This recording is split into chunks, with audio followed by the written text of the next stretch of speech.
Hello दोस्तों, तो आज की इस वीडियो में मैं सोल लैंड 2 की आगे की नॉवेल को कंटिन्यू करने वाला हूँ। और हाँ, अगर आपने अभी तक इसके पिछले पार्ट को नहीं देखा है, तो अगर आप लोगों ने मिस किया है तो मैं उसका लिंक को डिस्क्रिप्शन और कमेंट में दे दूंगी, तो आप लोग वहाँ जाकर चेक करके देख लेना। तो इस एपिसोड की शुरुआत भी बिल्कुल वहीं से होता है, जहाँ ये दोनों हॉट ब्रोकन रेड हर्ब्स को ढूंढने के लिए आसमान में से उड़ते हुए जा रहे होते हैं। लेकिन तभी निश्चित रूप से जिस रफ्तार से ये दोनों उड़ रहे थे, उस वजह से एम्पायर पेट्रोल स्क्वाड का ध्यान इन दोनों पे आया।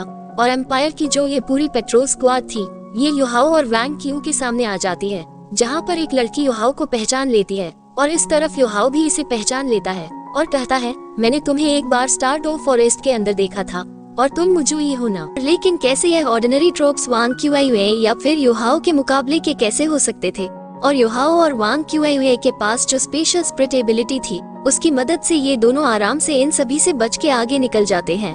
और मजुई अपने साथियों को रोकते हुए कहती है, उनका कोई भी बुरा इरादा नहीं है, इसलिए उनका और ज्यादा पीछा मत करो, क्योंकि अगर वो एक्शन लेते तो तुम लोग अभी तक मर चुके होते। और करीब आधे दिन तक लगातार उड़ने के बाद आखिरकार ये दोनों अपनी मंजिल सनसेट फॉरेस्ट आ ही जाते हैं। और इस सनसेट फॉरेस्ट को देखते हुए वैंग क्यू युहाओ से कहती है, क्या यह वही जगह है जहाँ पर तुम आना चाहते थे? जिस पर युहाओ कहता है, हाँ, लेकिन हमें काफी ज्यादा केयरफुल रहना होगा, क्योंकि मैप के अनुसार जिस जगह हम जा रहे हैं वो पूरी तरीके से खतरों से भरी हुई है।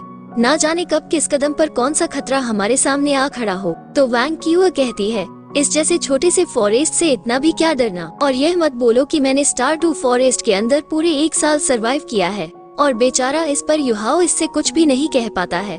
और फिर ये दोनों इस सनसेट फॉरेस्ट को देखते हुए आगे बढ़ने लगते हैं। और जब ये दोनों इस फॉरेस्ट के अंदर आगे बढ़ रहे होते हैं, इसी दौरान इन दोनों को यहाँ पे काफी छोटे छोटे काफी सारे बीस्ट मिलते हैं। और कुछ देर चलने के बाद वैंग क्यू युहाओ से कहती है, इस जगह पे तो सिर्फ 10 ईयर ओल्ड सोल बीस्ट ही है, और यह जगह तो वाकई में काफी बंजर और बोरिंग है। और मुझे ऐसा लगता है कि हम इस सनसेट फॉरेस्ट के काफी अंदर तक आ गए और लगभग हम यहाँ पे 1 घंटे से हैं, लेकिन तब भी हमारा सामना एक सिंगल स्ट्रॉन्ग सोल बीस्ट से भी नहीं हुआ।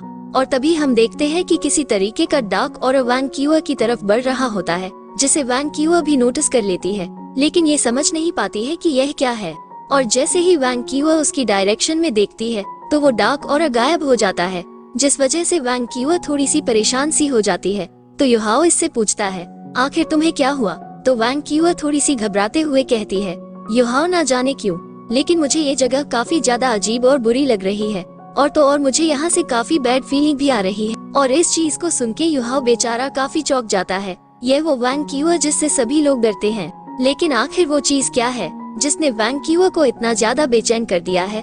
और वैंग क्यू थोड़ी घबराते हुए डरते हुए कहती है, मुझे यहाँ पे थोड़ा अनकंफर्टेबल महसूस हो रहा है, और यहाँ पे कुछ तो काफी गलत है जिसे मैं महसूस कर सकती हूँ। और पक्का इस फॉरेस्ट के अंदर कुछ तो काफी ज्यादा अजीब है, जो कि इस फॉरेस्ट की गहराइयों से आ रहा है। और इस फीलिंग से ऐसा लगता है कि हम उससे लड़ नहीं सकते हैं, और ना ही उससे बच के भाग सकते हैं, और ना ही उससे छिप सकते हैं, और यहाँ तक कि हम उसे देख भी नहीं सकते हैं। और ना जाने ऐसा ये डर कहाँ से आ रहा है।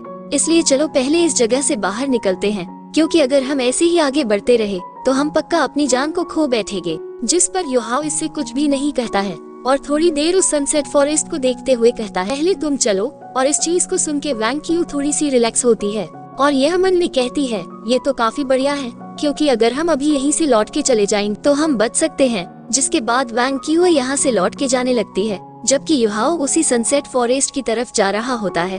और इस चीज को वैंग क्यू भी नोटिस कर लेती है। हुआ युहाओ सनसेट फॉरेस्ट की तरफ ही जा रहा है, तो ये युहाओ से कहती है, हे, तुमने तो कहा था कि हम लौट रहे हैं। तो युहाओ इसे कहता है, तुम पहले लौट के जा सकती हो, और तुम्हारा जरूरी नहीं है कि तुम उस जगह मेरे साथ चलो, और मैं बस तुमसे इतना ही कहूँगा कि लौटते समय रास्ते में अपना ध्यान रखना, गुड बाय। और इतना कह के युहाओ वापस से सनसेट फॉरेस्ट की तरफ बढ़ने लगता है। और युहाओ की इन बातों को सुन के वैंग क्यू थोड़ी उदास हो जाती है, और सोचती है कि आखिर ऐसा भी वो कौन है जिसे ये बचाने की कोशिश कर रहा है, या वो कोई इसका फैमिली मेंबर है, लेकिन इसके पास तो कोई फैमिली है ही नहीं। और फिर वैंग क्यू युहाओ की तरफ देखती है, जिसके बाद यह ना चाहते हुए भी उसके पास जाते हुए चिल्लाते हुए कहती है, हुआ युहाओ, मेरे लिए रुको। और जब वैंग क्यू युहाओ के पास आ जाती है, तो यह इसे थैंक यू कहता है। तो वैंग क्यू हैरान होते हुए पूछती है, आखिर तुम ये थैंक यू मुझे किस लिए कह रहे हो? तो युहाओ कहता है, जब से तुमने डिसाइड किया है मेरे साथ यहाँ पे आने का, तभी मैंने तुम्हें अपना दोस्त भी मान लिया था।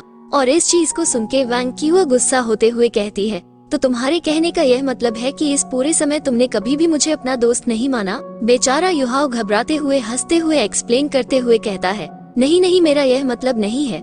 मैं तो ये कह रहा था कि तुम अब मेरी एक ट्रस्टवर्दी फ्रेंड बन गई हो, और तो अब हम अच्छे दोस्त भी बन गए हैं। और फिर वैंग क्यूआ युहाओ की तरफ देखते हुए मन में कहती है, वैसे सच में ये जगह वाकई में काफी ज्यादा खतरनाक है।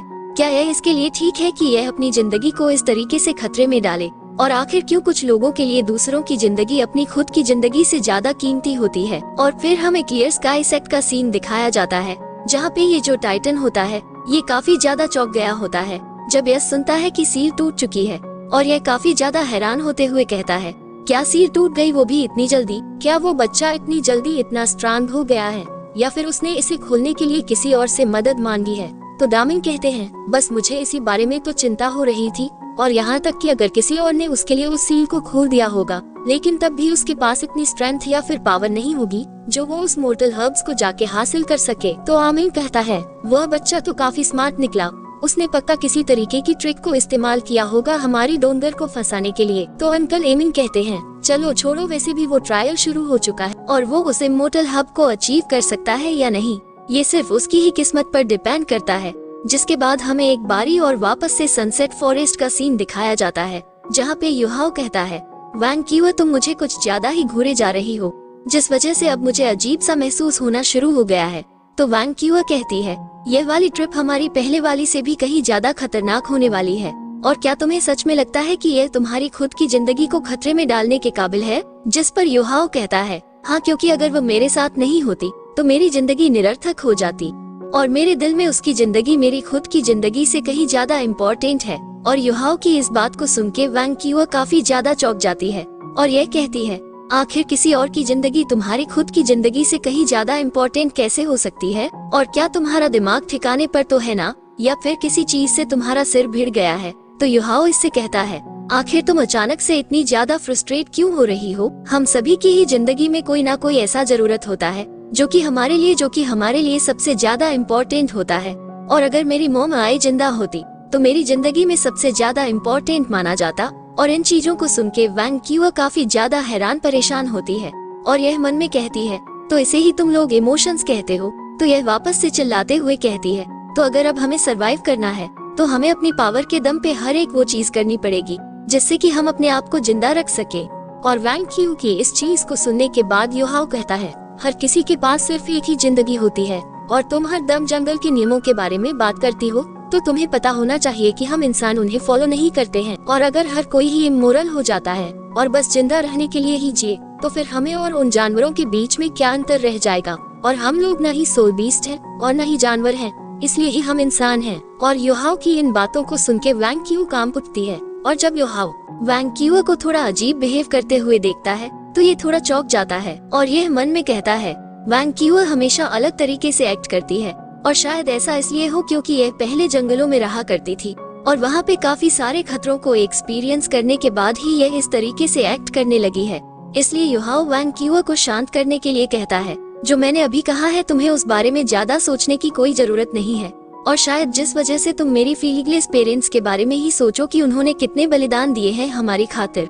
तभी वैंग क्यू गुस्से से कहती है, क्या तुम अपनी यह बकवास बंद करोगे? तुम जिस तरीके की सोचते हो मैं उस तरीके की पसंद नहीं हूँ, और तुम्हें पता होना चाहिए कि मेरे पेरेंट्स ने मेरा कभी भी ख्याल नहीं रखा, बल्कि उन्होंने तो मुझे इस अजीब सी दुनिया के अंदर अकेला छोड़ दिया था।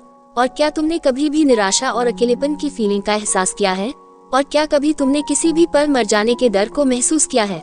मैंने इन सभी को ही एक्सपीरियंस किया है, और इसलिए ही मैं सिर्फ खुद से ही प्यार करती हूँ। और वैंग क्यूआ को इतने ज्यादा गुस्से में देख के युहाओ घबरा जाता है, और वैंग क्यूआ गुस्से में आगे बढ़ते हुए कहती है, अब हमें आगे नहीं चलना है क्या? और इस चीज को सुन के युहाओ थोड़ा सा घबरा जाता है और बिना कुछ कहे वैंग क्यू को फॉलो करने लगता है। और जब ये वैंग क्यूआ के पीछे पीछे चल रहा होता है, तब यह इसे देखते हुए मन में कहता है, आखिर वैंग क्यूआ के साथ ऐसा भी क्या हुआ है जो यह अचानक से गुस्से में फूट पड़ी? और एकेडमी को ज्वाइन करने से पहले क्या इसने किसी खतरनाक चीज को एक्सपीरियंस किया है क्या? क्योंकि इसने अपने दिल के अंदर काफी ज्यादा नफरत को छिपा रखा है, और यह बिल्कुल भी नहीं जानता था कि यह वैंग क्यूआ के गुस्से को कैसे शांत करे, इसलिए ये कुछ भी कहने की हिम्मत नहीं करता है। और फिर ये दोनों ही काफी तेजी से अपनी मंजिल की तरफ जाने लगते हैं, और इस समय के दौरान इन दोनों में से कोई भी एक दूसरे से कुछ भी नहीं कहता है। लेकिन कुछ समय बाद वांग क्यूआ का गुस्सा अपने आप धीरे धीरे करके ठंडा हो जाता है और जब ये काफी अंदर तक आ जाते हैं सनसेट फॉरेस्ट के, तो वांग क्यूआ कहती है, तुमने जिस सोल गाइड को इस्तेमाल किया है, क्या वो एकदम करेक्ट लोकेशन को दिखाता है? और अब मैं दावे के साथ कह सकती हूँ कि अगर यह वही जगह है जहाँ पर तुम जाना चाहते हो, तो मैं तुम्हें पहले ही बता देती हूँ, यह उसी खतरे का सोर्स है जिसे मैंने पहले महसूस किया था। और अगर तुम किसी भी नॉर्मल फॉरेस्ट के अंदर जाते हो, तो तुम हमेशा याद रखना कि तुम जहाँ भी जाओ, तुम्हें कोई ना कोई सोल बीस्ट तो मिल ही जाएगा। लेकिन अगर तुम्हें एक भी सोल बीस्ट नहीं मिलता है, तो इसका मतलब ये है कि वो जगह काफी ज्यादा खतरनाक है, जो कि जीने के लिए बिल्कुल भी सूटेबल नहीं है। इस पर युहाओ कहता है, तुम जानती हो ना कि तुम्हारे पास अब भी समय है लौट जाने का। तो वांग क्यूआई कहती है, बार बार यह कहना बंद करो और चलो हो याओ, मैं तुमसे ये पूछती हूँ कि तुम जिस पसंद को बचाना चाहते हो, क्या वो डोंगर है? और इस चीज को सुन के युहाओ चौंक जाता है और वांग क्यूआ कहती है, मैंने इस बारे में काफी गहराई से सोचा है और ऐसा देखता है कि सिर्फ वो एकलौती ही है जो कि तुम्हारे लिए इतनी ज्यादा इम्पोर्टेंट है। जिस पर युहाओ कहता है, तुम गलत हो, क्योंकि यहाँ तक कि अगर ऐसा कुछ मेरे किसी और दोस्त को भी होता, तब भी मैं निश्चित रूप से यही करता। जिस पर वांग क्यूआई कहती है, तो मतलब तुम्हारे कहने का ये है कि इस बारी तुम यह उसी के लिए ही कर रहे हो? जिस पर युहाओ सिर हिला के हामी भर देता है और इस चीज को सुनते ही हम वांग क्यूआई की आंखों के अंदर निराशा देखते हैं और यह कहती है, ठीक है मैं समझ गई। और इस चीज को सुन के वांग क्यूआई को देख के ऐसा लगता है जैसे कि यह अकेली पड़ गई हो और इस पर युहाओ भी इससे कुछ भी नहीं कहता है। और देखते हैं कि युहाओ वांग क्यूआ इस सनसेट फॉरेस्ट के अंदर काफी अंदर तक आ गए होते हैं और जब ये दोनों आगे बढ़ रहे होते हैं, तभी वांग क्यूआ अचानक से युहाओ को रुकने के लिए कहती है और कहती है कि रुको, क्या तुम्हें दिखाई नहीं देता है कि यहाँ पे अंधेरा होता जा रहा है? तो युहाओ कहता है, हाँ, यहाँ तक कि अगर मैं अपनी स्पिरिचुअल डिटेक्शन को भी एक्टिवेट करता हूँ, तब भी मैं आसपास के प्रेशर को फील कर सकता हूँ। और क्या ये रात होने की वजह से हो रहा है? और इस चीज को सुन के वांग क्यूआ आसमान में सूरज की तरफ देखते हुए कहती है, नहीं, अब भी दोपहर ही हो रही है और यहाँ तक कि बादलों ने भी सूरज को कवर नहीं कर रखा है और ऐसी एयर का होने का सिर्फ एक ही कारण हो सकता है। और एयर को सुनकर युहाओ थोड़ा चौंक जाता है। तो वांग क्यूआ कहती है, चलो फ्लाइंग टूल को इस्तेमाल करके सिचुएशन को ऊपर से देखते हैं। और जब ये दोनों फ्लाइंग टूल की मदद से ऊपर आ जाते हैं, तो वांग क्यूआ आगे की तरफ देखते हुए कहती है, जहाँ पे हम जा रहे हैं वहाँ पे और भी ज्यादा फॉग होता जा रहा है। और तभी वांग क्यूआ यहाँ पे पॉइजन को भी नोटिस करती है और फिर यह कहती है, डेड एनिमल्स की वजह से जो यहाँ की एयर पॉइजनस हुई है, उसे किसी ने भी क्लीन नहीं किया है और बिना हवा और बरसात के ये पॉइजनस मिस्ट इस हद तक फॉर्म हो चुकी है। और यहाँ पे अलग अलग तरह के पॉइजन हैं और कम अमाउंट में इस गैस को लेने से लोगों को ऐसा महसूस होता है जैसे कि उन्हें चक्कर आ रहे हो।